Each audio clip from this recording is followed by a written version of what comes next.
Hi BookTube, it's Amy. I thought I would stop in and do a bit of a reading update. So I'm in my chair here on a Saturday night trying out this new beer. It's a Canadian craft beer called La Cavalier, an IPA made right here in Ontario, I believe. And I kind of like the can. It's got this knit pattern, which I'm assuming is supposed to be the pattern of a toque, because we've got this pom-pom toque on the can with a couple of swords through it. If I can show that without getting a glare here. The can is kind of shiny, kind of lacquered, so good beer, definitely a good beer. The back says Cavalier, a beer with muscle, the counterattack of the hops, to be enjoyed with friends after a long day of hard work or outdoor adventure, when you're looking for an invigorating beverage, unfiltered with a clean, rich taste. Not enjoying it with friends because pandemic is still on, but I did spend some time outdoors today. Made a grocery run, picked up some beer, as I said. Pretty good day. And I spent the rest of the day digging into this book by A.A. Milne titled Chloe Marr. And if you recognize the name A.A. Milne as the author of Winnie the Pooh, you would be correct, but this is not a children's book. Not in the least. I wasn't sure what to expect. I picked this up from Book Bazaar a couple of months ago and I'm finally getting to it now. But the novel focused around a young woman by the name of Chloe Marr, who has men stumbling over each other to get her attentions and to spend time with her and to take her out.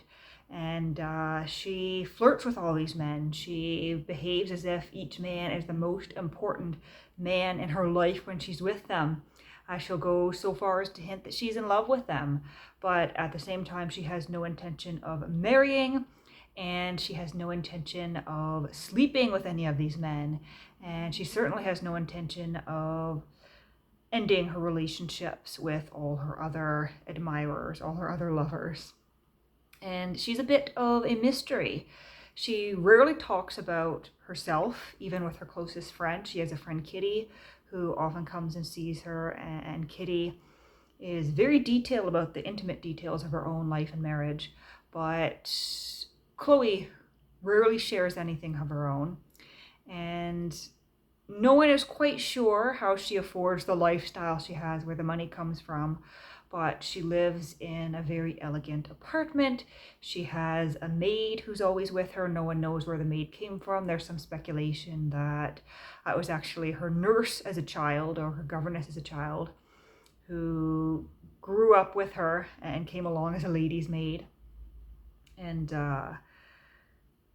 yeah, it's this array of characters and social situations, and we have Claudia and Claudine, I believe. No, Claude and Claudia, a brother and sister who have recently moved to London, and Claudia wants to become an actress.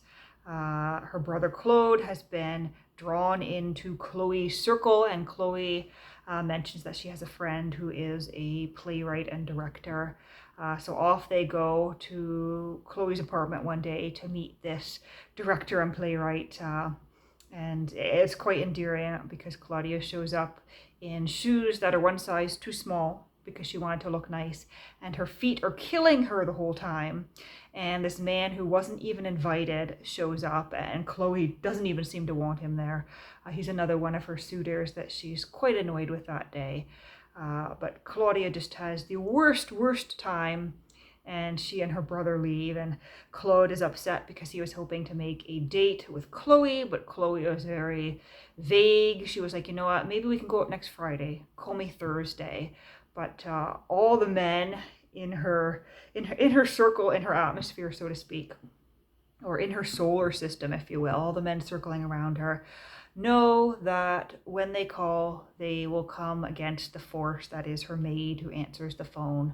And more often than not, Chloe will be in her bath or putting her makeup on, or she'll simply be out if she doesn't wish to talk to you that day.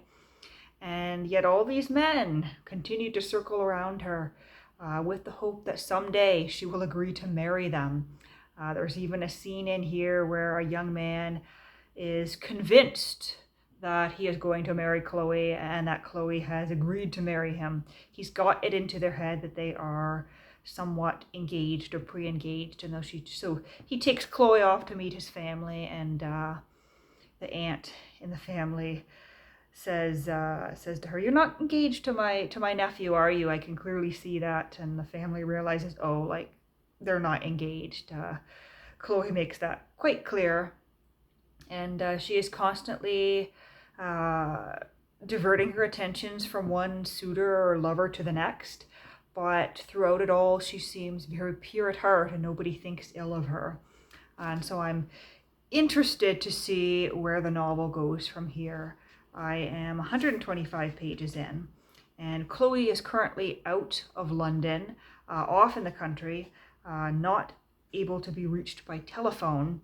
And so many of her suitors have sent her letters, and all the letters are written out here, all of them under the impression that they love Chloe and Chloe loves them, and they'll soon be spending time together.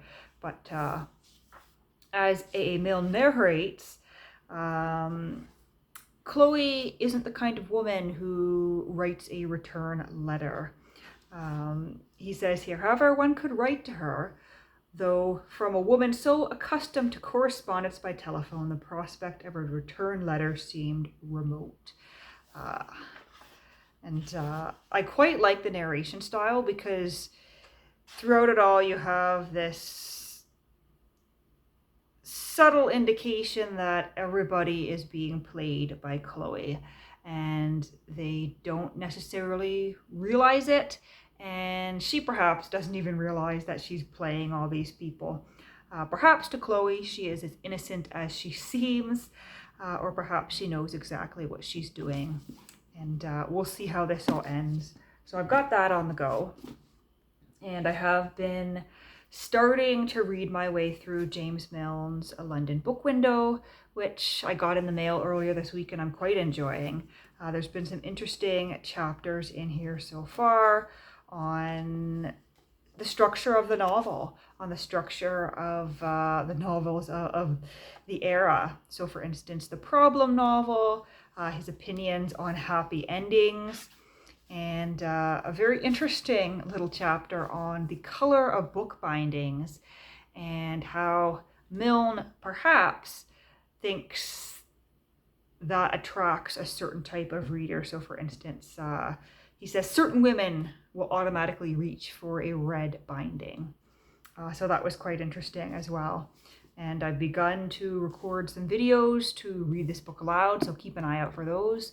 The first one was posted yesterday, and the second one will be up this coming Friday. I've decided to post one chapter a week every Friday.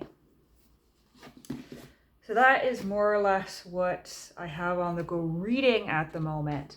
But I recently picked up J.R. by William Gaddis with the intention that I'm probably going to start reading this in the final week of July and the first week of August, when I have vacation time booked off work. And about 3 or 4 weeks ago, I finished reading The Recognitions by William Gaddis, finally, and I loved that book. It was such a good reading experience. Definitely something I'm going to be returning to again and again in the future. But because I enjoyed that so much, I did want to check out another book by William Gaddis. And so I picked up J.R., which I'm told is a good one. I don't know what it's about, but I'll be digging into this later this month. Maybe I'll just read the back here. At the center of J.R. is J.R. Vassant, a very average 6th grader from Long Island with torn sneakers, a runny nose, and a juvenile fascination with junk mail get-rich-quick offers. Responding to one, he sees a small return. Soon he is running a paper empire out of a phone booth in the school hallway. Everyone from the school staff to the municipal government to the squabbling heirs of a player piano company to the titans of Wall Street and the politicians in Washington will soon be caught up in the endlessly ballooning bubble of the JR family of companies. And this was first published in 1975. So I think this may be his second novel.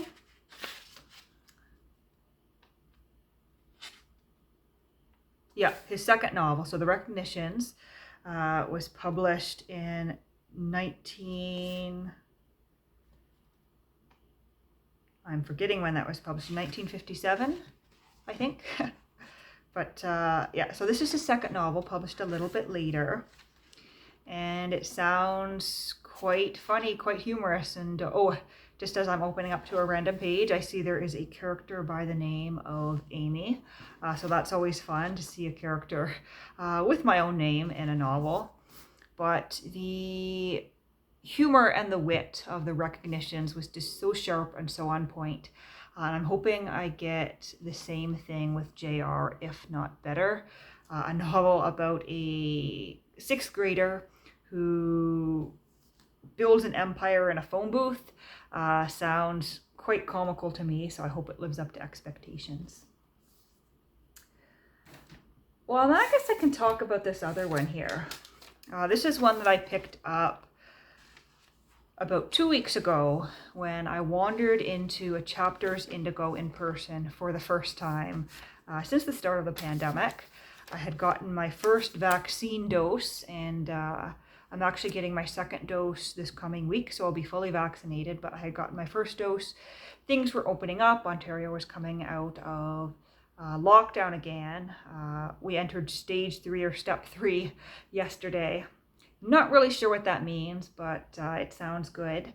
And I went into the Chapters and ended up picking up a book titled The Art of Logic in an Illogical World by Eugenia Chang. And what caught my eye is that it's looking at logic through an almost mathematical lens or a mathematical perspective. I believe the author is a mathematician and is looking at how we can sort of decipher the true from the false in everyday life, I guess, by using logic. And it certainly is an interesting approach. A bit of it seems common sense, but I suppose it is interesting to see these logical fallacies and whatnot laid out in black and white, and also to see some of the diagrams that are included in here. All these Venn diagrams that are being used throughout. I'm not sure if it's something I'm going to finish. I read about 70 pages a couple weeks ago, and it's been sitting here on my reading table ever since. But I have become very interested in the last couple of years in books about how to think, to put it in a short way, because obviously I am someone who thinks. My entire career is based on my ability to think, but exactly how I come to these conclusions, how I go through this logical process, how I do things, I mean, it's a bit of a mystery to me. And so I'm always curious, exactly what are the theories behind how we as human beings think? How do we come to conclusions about things? And is there a way to do it better and to make fewer errors? And so that was what led me to pick up this one, but don't know if I'm going to be motivated to finish that. So that is roughly what I'm up to here. And of course, the Balzac that I'm a little bit ways into the second volume of is still kicking around here.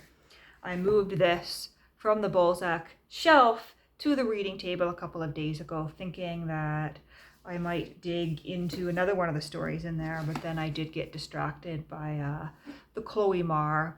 So we'll see if I get back to the Balzac anytime soon. But do let me know how you're doing and what you're reading in the comments below, and I hope you're having a great July. It certainly is hot and humid here in Ottawa.